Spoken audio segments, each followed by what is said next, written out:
Be me. Southeast Asian. Work at McDonald's in my town for a while. Night shift. In time notice the regulars eating on a nightly basis. Notice a regular. Muscular dude. Has a well-kept beard and mustache. Has slight Indian looks. Not unusual since Terry's international students in the UNI in my town. Only thing is he doesn't look like a student. Dresses a suit every time he goes to order. Like a real well-kept suit. Town isn't that big and Terry's no such thing as big office skyscrapers or buildings that has that kind of attire. Notice he always ordered the exact same order for the last 4 months. 1 piece of chicken with rice and a chicken sandwich, plus 1 large Coke and float with the one with ice cream sundae on the Coke drink. McDonald's menu is different in my country. Always just stare at one direction and never blinking. Eats like a statue or a goddamn Agent 47 kind of atmosphere. After eating just stands up for 30 seconds and looks at the whole McDonald's and then leaves. Just walks, no car, didn't take any bus.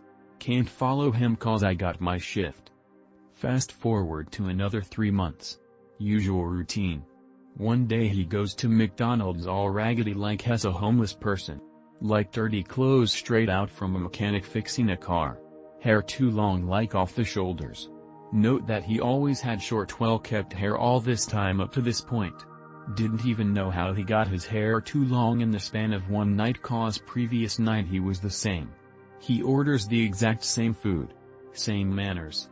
What he looked is the only difference tonight. After eating he does the same routine to look at whole McDonald's. Then suddenly looks at me for more than a minute. Noticed his eyes looks weird. Can't explain it but it's that uncanny valley feeling. Leaves the McDonald's. Never see him again.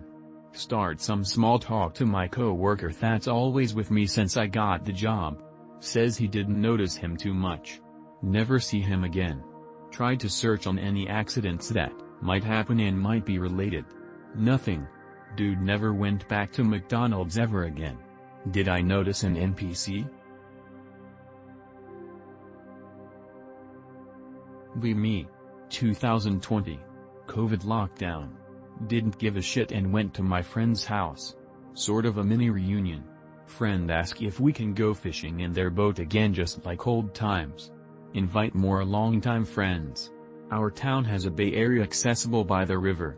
Used to do this with their parents to go fishing near the bay and have some fun during our teens. Our friends decide to do that again. Other friends are experienced fishermen. They grew up poor at the town and taught fishing by their parents to make a living. Me and my other one friend are the only ones that didn't really know how to set up their boats. Go near the bay. Kinda happy with a mini reunion. Didn't catch much but we got our fair share to go home with and cook while in the lockdown. Suddenly noticed something big surfacing in the horizon. Like more than 1,000 meters in. Thought it's gonna be my first cryptid moment. It isn't a cryptid. It's a whole submarine. Friends start to notice too and was mesmerized by it.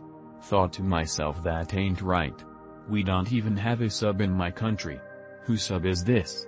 After a few minutes notice it's submerging again into the water. Gone in a matter of minutes. Stayed there for an hour talking about what we saw and hoping it resurfaces again. Never resurfaces again. Went back home and cooked our catch and shot the shit.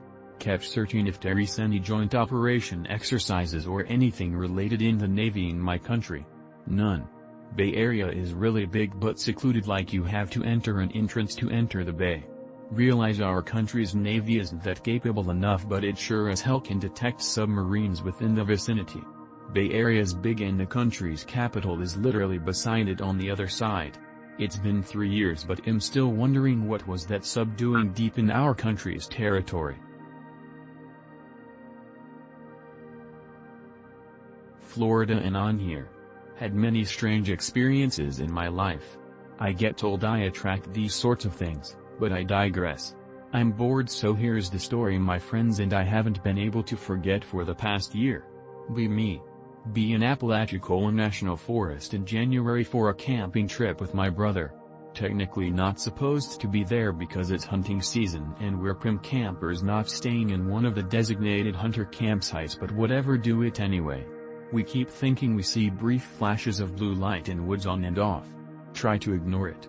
Just our minds playing tricks on us, etc. Third day. Friend and his GF join us. They bring mushrooms. Now the real party begins. Cut to night. Everyone takes a small dose of mushrooms, till 2 grams per person.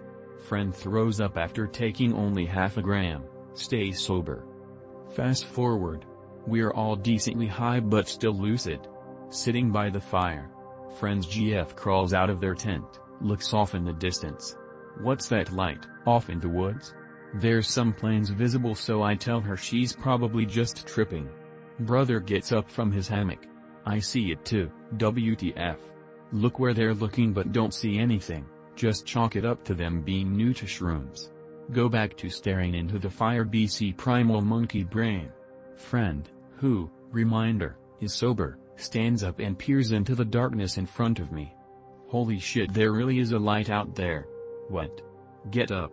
Sure as shit, there's a blue ball of light floating between the trees encircling our camp. Forest is dead quiet. It's so bright it's illuminating trees around it slightly. Irregular flight pattern, floats like you'd imagine a fairy would, wavering in the air. Not even close to firefly season, not to mention its /blue/and/in orb/. We watch it for a few minutes, seems like it's getting closer. Brother lights up his emergency cigar, wafts the smoke, old native trick for spirits. I say a prayer. Light vanishes for a good 20 minutes. PT. In a second. Me, 11 mil. Summer. Visit grandparents in Oregon. Go on hunting, camping trip with dad and granddad. Innowoods.mp4. Typical camping trip for the first 2 days. On third day while walking looking for animals get feeling of being watched. That night we do the usual. Build fire. Grill sausages on fire. Eat and chat for a bit. Still feel like him being watched but don't mention it. After some time we decide to go to bed. We have 2 tents, one with me and dad and one with grandpa. After some time get waken up to sound of grandpa calling my name. Don't wake up dad for some reason. Get flashlight and go out. Don't know how much time I had slept but the fire was completely out with no embers. Walking direction of grandfather's voice while calling him. After a few minutes of walking my grandpa and dad come up behind me asking why I'm calling for grandpa. Tell them I heard grandpa calling for me. They tell me they were both asleep. What.png. While walking back we all hear my granddad's voice from behind us call my name. Now we're very spooked because grandpa was walking in front of us. We quickly walk to the campsite after that and pack up to leave. Still hear grandpa's voice while packing and walking to the car. We drive back to my grandparent house. During the drive dad and grandpa are both silent. The sun is rising when we reach. We go to bed. Ask my granddad about it after waking up and he tells me it's best not to bring it up. Can't tell by his voice he's serious. It's been 15 years since then. Granddad died 4 years ago. Here's the third one too while I'm at it. Be me in 2016. In high school. Just moved to a new relatively small town to go to a better school. Hanging out with GF of the time and her friend downtown. Walk by a restaurant with outdoor seating. GF is rushing me to show me something. Feel a hand tug on my shirt. Stop, see a woman in her late 20s, early 30s with sunglasses on sitting alone at one of the outdoor tables. Your first name, right? Why yeah, why? First and last name? Pants current libing shit.wav. How do you? Do I know you? Don't think so. Then how do you? I don't know. GF and her friend start rushing me more. I'm so confused. Lucky guess, she says. Forced by GF to walk away and never see the woman again. Couple months later. Teacher comes up to me in the halls. Keep in mind, this is my first year in this town. Oh hey. You're the kid who's on the wall in the office meeting room. Huh? Yeah, your first name, right? What? Yeah, but I never got my picture taken. Why would you guys have my picture up? Oh, must have been mistaken. Walks away without another word. Literally never see her again. We me. Live in a creepy-ass ghost town. Literally on a list of paranormal tourist attractions. Take a walk around the town daily. Notice a really odd abandoned shed thing. It looks run down, public property with no owner. Get an EMF detector, call up a buddy. Hey man, you wanna go ghost hunting? Sure. Fuck yeah. Wav. Go around the town with a detector, get a bunch of readings but they all fade in and out. No, it's not an electrical source causing it. Go over to the creepy ass shed. No readings on EMF, lean into the entrance of the shed. Still nothing. Fast forward about 2 months later, still take walks but not really interested in deep paranormal study. Decide to take a closer look at the shed thing again. Entrance is gone. Entrance to the shed is literally fucking non-existent, no sign that it was boarded up either. Put EMF detector on it. Reading up to 3 bars. Reading suddenly stops. Door is still fucking gone. The door is just gone. What the fuck? I am out every day up to 3 times a day and would notice if someone tampered with it. Door is gone. The shingles where the door used to be are worn out and not at all a different color compared to the rest of the structure. Nails on the shingles where the door used to be look about 50 years old. Door is gone. Writing this just after coming inside from the experience. Why is door gone? What the ever-loving fuck? Gonna call up my buddy to confirm there was a door on that fucking shed. Why is door gone?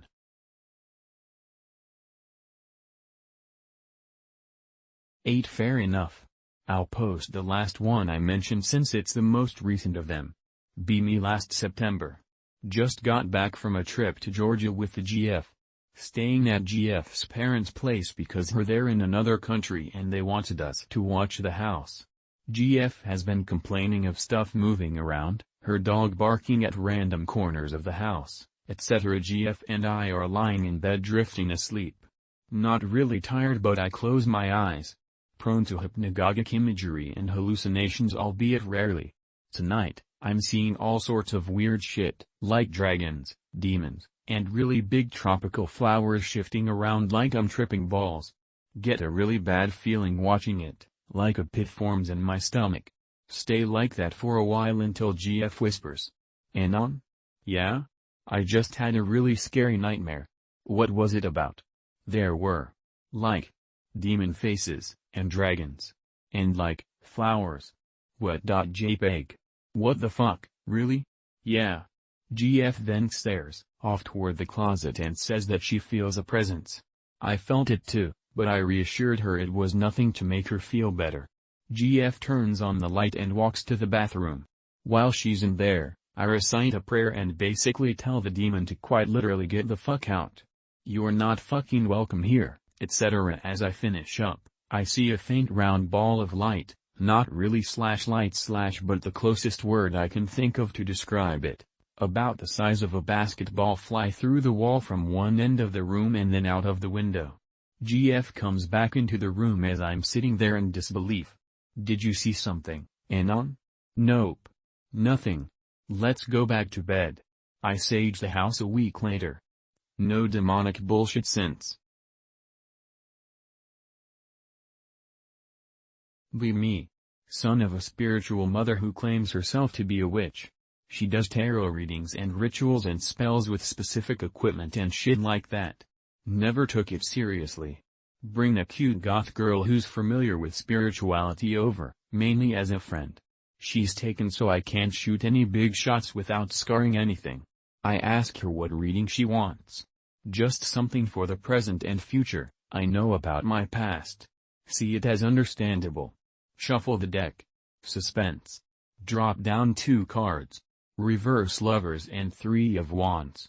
Reverse Lovers is about disbalance and cold relationships. Reverse 3 of Wands is about not stepping out of a comfort zone and moving on. So the readers say. Tell her that. She doesn't seem to react. I on the other hand am fucking shook on the inside. I realize she's in a cold and disbalanced and borderline toxic relationship, and has been in it for months despite how she is fully aware of that. I knew this beforehand. The cards amplify that fact. The cards amplify my knowledge of that. The cards tell the truth. How did I not think of these cards as anything serious? This shit is fucking powerful. Be me. B22. Recently got my new Yamaha R6 and super happy.